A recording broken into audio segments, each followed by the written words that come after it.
पिताजी एक काम कर सकते हो, आपके रहने से इस घर में रोज कलह होती है, रोज झगड़े होते हैं। बाप समझ गया। बाप ने कहा बेटा आगे मत बोल, एक शब्द भी मत बोलना आगे, एक शब्द भी ये बाप बर्दाश्त ना कर पाएगा।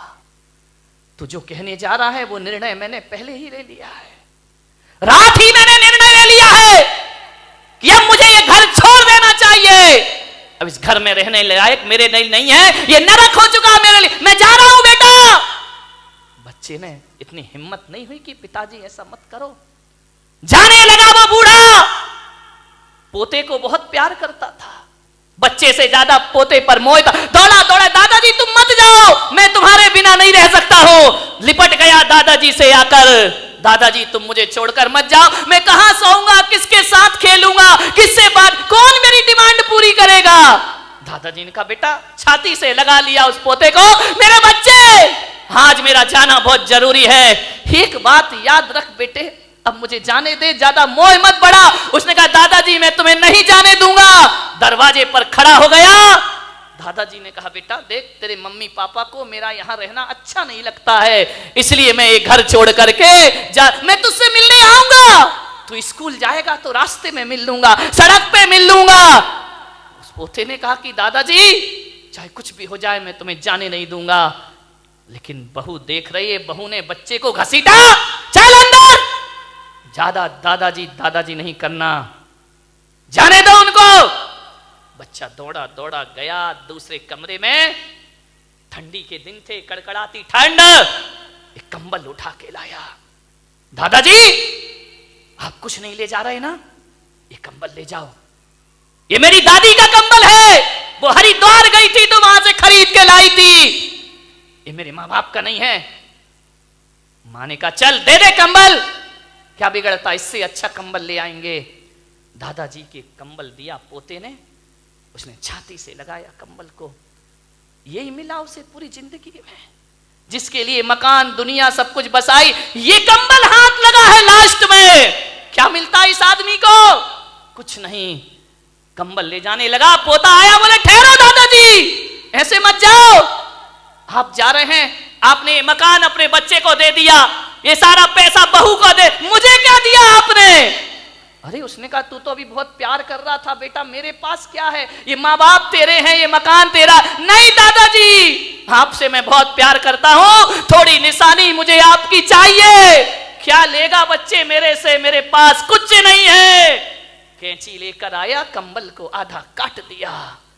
मां ने कहा पागल, ये कंबल क्यों काटा है, ना तेरे काम का रहा ना दादाजी के काम का रहा, दो टुकड़े कर दिए। बोले मां मैं जानता हूं ये कंबल दादाजी के काम का तो नहीं रहा, लेकिन मेरे बहुत काम का है कंबल। बोले क्यों, बोले जैसे आप दादाजी को घर से निकाल रहे हो, और बड़ा होकर जब मैं तुम्हें निकालूंगा तो आधा कंबल तुम्हारे बहुत काम आएगा जिंदगी में, ध्यान रखना। मान्यवर, उस बूढ़े बाप की आंखें डबडबा गईं। मैं दूंगा तुम्हें, जब तुम अपनी कमाई का अपने पिता को कुछ नहीं दे रहे हो तो मैं भी तुम्हें क्यों दूंगा। आधा कंबल संभाल के रखूंगा मैं अपनी जिंदगी में।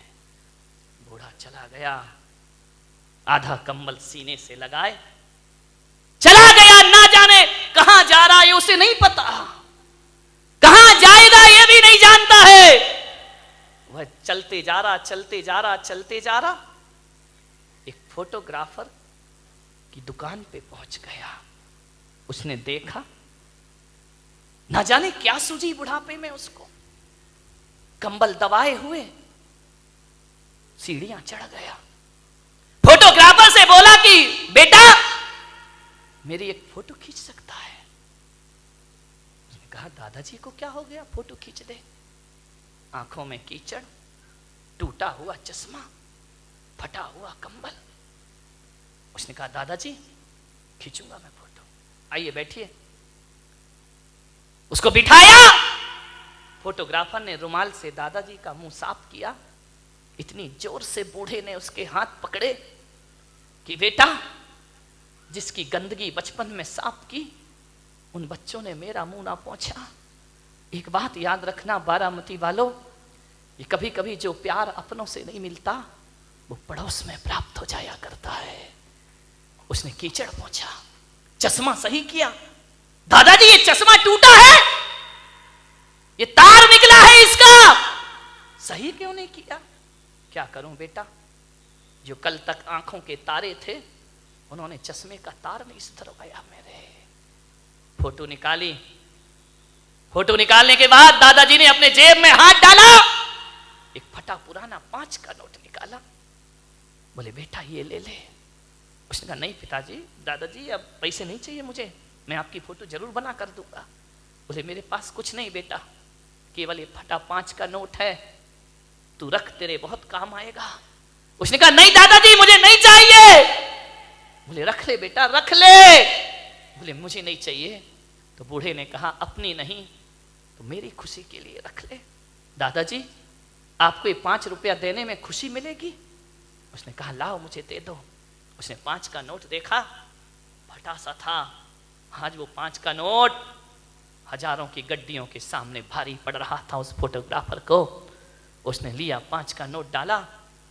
दादाजी ने कहा 2 दिन बाद मेरी फोटो दे देना मुझे। बोले ठीक है। 2 दिन बीते। 2 दिन बाद 2 लड़के पहुंचे फोटोग्राफर के पास। बोले भाई साहब 2 दिन पहले एक दादाजी ने यहां फोटो खिंचाई थी, वो फोटो हमें चाहिए। आप कौन हैं? हम उनके लड़के हैं। ये डॉक्टर है, इंजीनियर है। आप उनके लड़के हैं?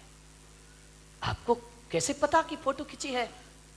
बोले बड़ा अफसोस है कि जिस दिन मेरे पिता तुम्हारे यहां से फोटो खिंचा के जा रहे थे और इन सीढ़ियां उतर रहे थे, आगे पहुंचे हैं और एक जोरदार ट्रक की टक्कर में उनका एक्सीडेंट हुआ और वो दुनिया में नहीं रहे।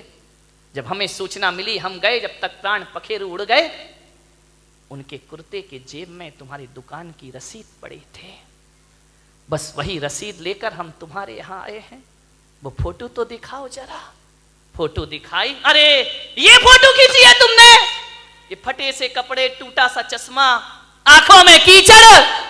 बोले एक काम करो, कंप्यूटर का जमाना है, इसमें एडिट कर दीजिए, अच्छी शेरवानी पहना दो इनको, सोने की चेन डाल दो गले में, एक अच्छी कुर्सी पर इन्हें बिठा दो, इनका चेहरा थोड़ा सा बदल दो। उसने कहा भाई साहब बहुत पैसा लगेंगे। बोले देंगे। 5,000 रुपए लगेंगे। बोले देंगे 5,000 रुपए। ये वो औलाद जिसने जीते जी बाप को 5 रुपए नहीं दिए, वो 5,000 की फोटो ले रही है। उस आदमी ने पूछा कि आप इतनी बड़ी फोटो क्यों बनवा रहे हो? बोले परसों हमें इनका उठावना करना है, इस समाज में हमारी इज्जत का सवाल है, ध्यान रखिए। हम उनकी ऐसी फोटो नहीं लगा सकते हैं, हमारा भी स्टेटस है, हमारा भी स्टैंडर्ड है। सारी समाज हमारे यहाँ आएगी। जितनी सुंदर फोटो बना सको फोटो बना दीजिए।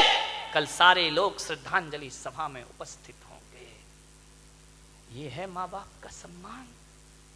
फोटोओं पर फूल चढ़ाने वालों, जीते जी 2 शब्द प्यार से नहीं बोलते हो।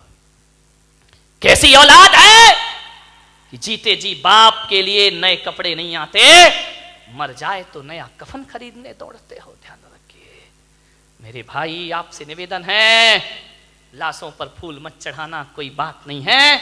जीते जी बाप से फूल जैसी बातें जरूर किया करो, तुम्हारा जीवन सार्थक होगा। ये संस्कृति होना चाहिए भारत की। मेरे सानिध्य में मुझे बड़ा दुख है कि मैं संत होकर मुझे एक वृद्धाश्रम बनाना पड़ा जहां बुजुर्ग लोग रहा करते हैं।